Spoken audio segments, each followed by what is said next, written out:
महाराष्ट्र लोकांचे मत, लोकांचा विश्वास, आमची बातमी। घरकुल योजना आमच्या हक्काची, घरकुल योजना आमच्या हक्काची, घरकुल योजना अंमलबजावणी झालीच पाहिजे, घरकुल योजना अंमलबजावणी झालीच पाहिजे, सरसकट लाभार्थ्यांना लाभ मिळालाच पाहिजे, सरसकट लाभार्थ्यांना लाभ मिळालाच पाहिजे, मनपा आयुक्त होश में आओ, मनपा आयुक्त होश में आओ, सामान्य नागरिकाला घरकुल मिळालंच पाहिजे, अरे घरकुल आमच्या हक्काचं, अरे योजना आमच्या हक्काची, अरे मनपा प्रशासन होश में आओ, अरे दादागिरी नहीं चलेगी, अरे हुकुमशाही नहीं चलेगी, भ्रष्ट अधिकारी मुर्दाबाद, अरे भ्रष्ट अधिकारी मुर्दाबाद, अरे घरकुल आमच्या हक्काचं, आझाद समाज पार्टीचा, आझाद समाज पार्टीचा, भाई चंद्रशेखर आजाद आप संघर्ष करो, भाई चंद्रशेखर आजाद आप संघर्ष करो, अरे घरकुल आमच्या हक्काचं, घरकुल योजनेमध्ये घोटाळा करणारे अधिकारी मुर्दाबाद, अरे मनपा प्रशासन मुर्दाबाद, अरे मनमानी नहीं चलेगी, अरे मनमानी नहीं चलेगी, अरे चलेगी। छत्रपती संभाजीनगर औरंगाबादच्या महानगरपालिकेवर लाभार्थ्यांच्या वतीने भव्य असं ढोल बजाव निदर्शने आंदोलन या ठिकाणी पार पडत आहे।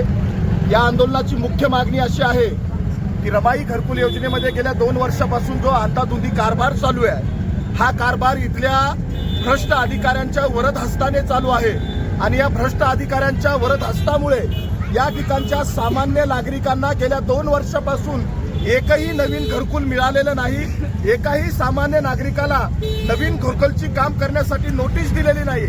त्याचबरोबर गेल्या 1.5 वर्षापासून कुठल्याही व्यक्तीला घरकुल योजनेचं पडून असताना देखील केवळ भ्रष्टाचाराच्या नावाखाली, चौकशांच्या नावाखाली कोणीतरी एखादा व्यक्ती येतो, चौकशी त्या ठिकाणी तक्रार देतो आणि इथले अधिकारी सुस्त आणि गेंड्याच्या कातडीचे त्या चौकशीच्या नावाखाली वर्षानुवर्ष, महिने त्या योजनेला कुलूप लावून त्या ठिकाणी ठेवत आहेत। आमची या आंदोलनाच्या माध्यमातून मागणी आहे, तुमच्या चौकशा ही 8,400 लोकांची यादी तात्काळ प्रकाशित झाली पाहिजे।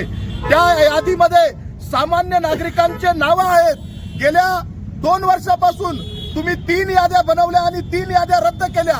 महानगरपालिका प्रशासनाने याचे उत्तर दिलेले नाहीत की आम्ही याद्या का रद्द केल्या। म्हणून आमचं म्हणणं आहे की तात्काळ ही यादी प्रकाशित करा। त्याचबरोबर ज्या लोकांना अनुदान मिळालेलं नाही अशा सगळ्या लोकांना सरसकट अनुदान वाटप करा। या ठिकाणी 35 कोटी रुपये पडलेले असताना आपण त्या ठिकाणी 1.5 वर्षापासून अनुदान देत नाहीत। त्याचबरोबर आमची मागणी आहे की ज्या भ्रष्ट अधिकाऱ्यांनी घरकुल योजनेला बदनाम करण्यासाठी जो घोटाळा या ठिकाणी निर्माण केलेला आहे, या अधिकाऱ्यांवर अॅट्रॉसिटी कायद्याअंतर्गत गुन्हा दाखल झाला पाहिजे। जे अधिकारी या योजनेमध्ये दिरंगाई करतात, सामान्य नागरिकाचा छळ करतात, त्याचं शोषण करतात, अशा सगळ्या अधिकाऱ्यांवर अॅट्रॉसिटी कायद्याअंतर्गत गुन्हा दाखल झाला पाहिजे। म्हणून या आंदोलनाच्या माध्यमातून मनपा आयुक्तांना सांगणं आहे की येत्या 2 दिवसामध्ये सगळ्या नागरिकांना त्यांचे बिलं, त्याचं अनुदान तात्काळ त्यांच्या खात्यामध्ये वर्ग करा, अन्यथा ही सगळी माणसं तुमच्या कार्यालयामध्ये सामूहिक आत्मदहन केल्याशिवाय राहणार नाहीत। याची आयुक्तांनी गंभीर दखल घ्यावी। पुढील होणाऱ्या परिणामास इथलं प्रशासन, शासन जबाबदार राहील। म्हणून शासनाला एवढाच इशारा आहे, येत्या 2 दिवसामध्ये यादी प्रकाशित करा आणि अनुदान वितरित करा, अन्यथा भव्य मोठ्या आक्रोशाला या ठिकाणी प्रशासनाला समोर जावं लागेल। मी एवढीच प्रशासनाला विनंती करतो। धन्यवाद। आपण 2 वर्षाचे 3रं आंदोलन मनपा समोर करताय, तरी प्रशासन याची दखल घेत नाही, काय वाटतं? आम्ही या झोपलेल्या गेंड्याच्या कातडीच्या निगरगट्ट प्रशासनातल्या आयुक्ताला आणि अधिकाऱ्यांना वेळोवेळी आंदोलनाच्या माध्यमातून, निवेदनाच्या माध्यमातून सांगतोय की घरकुल योजनेची सुरळीत अंमलबजावणी करा, सामान्य माणसाला त्याचा न्याय द्या। परंतु इथले गेंद्याच्या कातडीचे भ्रष्टाचार करून लाखो करोडो रुपयाचा काळा पैसा जमा केलेले भ्रष्ट अधिकारी सुस्त बसलेले आहेत. यांच्यावर जोपर्यंत कारवाई होणार नाही, जोपर्यंत हे जेलात जाणार नाहीत, तोपर्यंत यांचं डोकं ठिकाणावर येणार नाही. म्हणून अशा अधिकाऱ्यांना येणाऱ्या काळात भविष्यात यांच्या तोंडाला काळं फासल्याशिवाय आम्ही राहणार नाही, हे त्यांनी गंभीर लक्षात घ्यावं. आपण असं 8-8.5 लाभार्थींची नावाची यादी जाहीर करण्याचा विचार करताय, पण मनपाकडून 44 लोकांची जी यादी जाहीर झाली. काय त्याचं काय कारण आहे? त्याचं कारण मनपा आयुक्तांनी आम्हाला द्यावा. काय उर्वरित 4,000 लोक या देशाचे नागरिक नाहीत का? उर्वरित 4,000 लोकांना घरांची गरज नाही? म्हणून मनपा आयुक्तांनी याचं उत्तर द्यावं की 8,400 लोकांमधून तुम्ही फक्त 4,200 लोकांची यादी का प्रकाशित करता? कोणाच्या सांगण्यावरून हा सगळा कारभार चालू आहे? म्हणून हे कदापि मनमानी, दादागिरी, हिटलरशाही आयुक्तांची चालणार नाही, एवढं त्यांनी गंभीर लक्षात घ्यावं. रमाई घरकुल योजनेमध्ये मोठ्या घोटाळ्याचे आरोपही होत आहेत. घोटाळे झाले असतील तर प्रशासनानं त्यांची चौकशी करावी. संबंधित घोटाळेबाज अधिकारी आहेत किंवा इतर लोक असतील, त्यांना तुम्ही जेलात टाका, फासावर लटका, काळ्या पाण्याची सजा द्या. आम्हाला त्याच्याहून काही घेणं देणं नाही, परंतु चौकशीच्या नावाखाली 2-2 वर्ष आम्हाला ताटकळत ठेवू नका, एवढंच आमचं म्हणणं आहे. तर आज पुन्हा महानगरपालिकेसमोर रमाई घरकुल योजनेसाठी आपण आंदोलन करताय. खऱ्या अर्थाने आम्ही समाज कल्याण यांच्यासमोर यापूर्वी आंदोलन केलं होतं. महानगरपालिकेवर हे आमचे तिसरं आंदोलन आहे. आमचं एवढंच म्हणणं आहे की गेल्या 2-2.5 वर्षापासून ज्यांना आपण नोटिसा दिलेल्या आहेत, त्यांचं जुनं घर पाडून नवीन घराचा त्यांना आज दाखवलेली आहे आणि त्या नोटीसच्या आधारे आज घरकुलं चालू आहेत. गेल्या 2 वर्षापासून घरकुल चालू असताना प्लिंथ लेवल, लेंटर लेवल आणि सलाब लेवलपर्यंत कामं गेलेली असताना देखील या लोकांना अनुदान मिळालेलं नाही आणि त्यामुळे 2 वर्षापासून हे लोक किरायाच्या घरात राहत आहेत आणि त्याच्यामुळे आर्थिक अडचणी सापडत आहेत. म्हणून प्रशासनानं ताबडतोब अनुदान वितरित करावा या मागणीसाठी आज आम्ही आझाद समाज पार्टीच्या वतीने या ठिकाणी निदर्शन आंदोलन करत आहोत. ही योजना समाज कल्याणकडनं राबवल्या जाते. समाज कल्याण अधिकारी म्हणता आमचा याच्यावर अंकुश नाही. मग मनपा यामध्ये मनमानी करते का? खऱ्या अर्थाने या ठिकाणी जे मनपा आयुक्त आहेत त्या योजनेचे चेअरमन असल्या कारणाने ते मनमानीत भूमिका या ठिकाणी राबवत आहेत. त्याचं एक उदाहरण सांगायचं ठरलं तर 2020, 21 आणि 22 या यादीमध्ये आयुक्तांनी कुठलीही शहानिशा न करता ती यादी खारिज केली. ज्यावेळेस आम्ही समाज कल्याण प्रादेशिक अधिकारी यांना भेटलो की तुम्ही ही सरसकट यादी रद्द का केली, त्यावेळी त्यांच्या लक्षात आलं की आपण ही नोटीस न देता यादी रद्द केलेली. मनपा आयुक्ताला आम्ही ज्यावेळेस समाज कल्याणचं पत्र आणलं की साहेब तुम्हाला ते अधिकार नाही आहे, तुम्ही ते दिलेला आदेश रद्द करा आणि पुन्हा काढूनीत करून नोटिसा वितरण करा, त्यावेळेस या आयुक्तांनी मनमानी करून ते त्यांचा निर्णय डावललेला आहे. म्हणून आजची आमची या ठिकाणी तीच मागणी आहे की तुम्ही पूर्ववत विचार करून सर्व लाभार्थ्यांना नोटीस देण्यात यावा. तर पुन्हा आंदोलनच का? या ठिकाणी आमचे पक्षाचे नेते अरविंदजी कांबळे यांनी सांगितलेले सामूहिक या ठिकाणी आत्मदहन आम्ही करणार आहोत. त्याचबरोबर या समाज कल्याण मंत्री संजयजी शिरसाट यांना त्यांच्या घरी जाऊन घेराव घालण्याचा आमचा या ठिकाणी मानस आहे.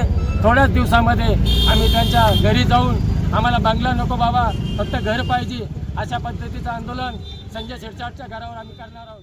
पुन्हा मनपा समोर आंदोलन होतं. आज आझाद समाज पार्टी कांशीराम या राजकीय पक्षाच्या अंतर्गत आम्ही औरंगाबाद जिल्ह्यामध्ये घरकुल या योजनेचं जे रमाई आवास घरकुल योजना आहे या लाभार्थ्यांना लाभ देण्यासाठी, त्यांना न्याय देण्यासाठी आम्ही आझाद समाज पार्टीच्या वतीने आंदोलन करत आहोत. हे आंदोलन करायची का गरज पडते तर नॉर्मली सर्व महाराष्ट्र राज्यामध्ये आम्हाला सरसकट याच गोष्टी बघायला मिळत आहेत आणि महानगरपालिका, नगरपालिकाचं जे काही प्रशासन आहे यामध्ये सर्व प्रकारे भ्रष्टाचार होत आहे पूर्ण महाराष्ट्रामध्ये.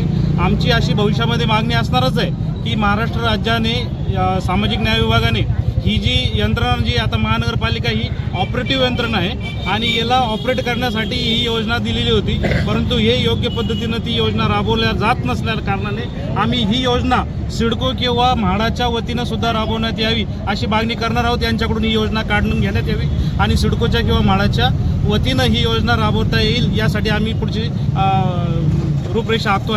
या ठिकाणी समाज आझाद पार्टीच्या वतीने रमाई आवास योजनाचा जे निधी मिळाला पाहिजे त्यासाठी आज इथे आंदोलन करण्यात येत आहे. आणि आमचे नेते अरविंद कांबळे साहेब यांनी आपल्याला जे सांगितलेलं आहे त्याच्यावर पुन्हा एकदा मी महानगरपालिका आयुक्त साहेब यांना सांगू इच्छितो, आयुक्त साहेब आपण फक्त आता आयुक्त राहिलेले आहात, आता आपण प्रशासक नाही. त्यानुसार आपण लवकरात लवकर यांची जी यादी आहे ती प्रकाशित करावी. 2 दिवसाच्या आत तुम्ही ही यादी प्रकाशित करावी आणि लवकरात लवकर हा निधी यांनी वाटप करावा. नसता 2 दिवसाच्या आत जर यांनी आम्ही सांगितलेलं जे निवेदन आहे त्याच्यावर यांनी जर चर्चा करून ही यादी जर प्रकाशित केली नाही तर आम्ही महानगरपालिकेमध्ये घुसून या अधिकाऱ्यांच्या तोंडाला काळं फासल्याशिवाय राहणार नाही. याची आझाद समाज पार्टीच्या वतीने महानगरपालिकेचे मुख्य प्रवेशद्वारासमोर रमाई घरकुल आवास योजने संबंधी या ठिकाणी आम्ही एक जन आंदोलन व या ठिकाणी पक्षाच्या वतीने उभं केलेलं आहे. मागच्या 2 वर्षापासून एकही रुपया निधी एकाही लाभधारकाला आजपर्यंत वाटप झालेला नाही आणि अशा परिस्थितीत सुद्धा इथले प्रशासकीय अधिकारी म्हणतात की घोटाळा झाला. अरे ज्यावेळेस तुम्ही फंड वितरित केलंच नाही, ज्यावेळेस तुम्ही त्यांना हप्ता टाकलाच नाही तर इथं घोटाळा होईल कसा? 2 वर्षापासून 1 रुपया सुद्धा अनुदान या ठिकाणी पूर्णला देण्यात आलेलं नाही. मग अनुदानच जरा दिलं नाही तर मग घोटाळा झाला कसा? तर घोटाळा कसा झाला मी सांगतो तुम्हाला. महानगरपालिकेच्या तिजोरीमध्ये घरकुलचे 35 कोटी रुपये पडून आहेत. त्या 35 कोटीचं व्याज जे खातं आहे ते सांगितलं 35चे किती झाले म्हणून. आणि घोटाळा जो आहे तर हाच मुख्य घोटाळा आहे. ते लोणी खाण्याचं काम हे अधिकारी करू लागले. मांडा काय भूमिका आहे? आज आझाद समाज पार्टीच्या वतीने या ठिकाणी भव्य आंदोलन या ठिकाणी होत आहे. मला आपल्या चॅनलच्या माध्यमातून एवढं सांगायचं आहे की आम्ही छत्रपती संभाजीनगर जिल्ह्यामध्ये राहतो. आज वाटते आम्हाला की आम्ही जिल्ह्यामध्ये राहतो. छत्रपती शिवरायांचा हा जिल्हा आहे. डॉक्टर बाबासाहेब आंबेडकर यांच्या पावनभूमीने जिल्हा हा स्थापन झालेला जिल्हा आहे. आज या जिल्ह्यामध्ये महानगरपालिका जर आम्हाला घरकुल देत नसेल तर आम्हाला शोकांता वाटते, की लाज वाटते की आमची जी हक्काची जी मागणी आहे, जे आमच्या हक्काचं घरकुल आहे, काही यांच्या बाप दाद्यानं आम्हाला ते घरकुल देणार नाहीये. कारण ही शासनाची योजना आहे, आमच्या हक्काची योजना आहे. आमच्या हक्काची योजना आम्हाला या ठिकाणी मिळालीच पाहिजे. त्या अनुषंगानं आज आम्ही या ठिकाणी धरणे आंदोलन करत आहोत. त्या वतीने एवढंच या ठिकाणी सांगायचं आहे की समाज कल्याण या ठिकाणी आपलं पारदर्शक काम या ठिकाणी करते, पण एक घेंड्याच्या कातडीचा जो महानगर आयुक्त बसलेला आहे हा अधिकारी हा एकदम भ्रष्ट अधिकारी आहे.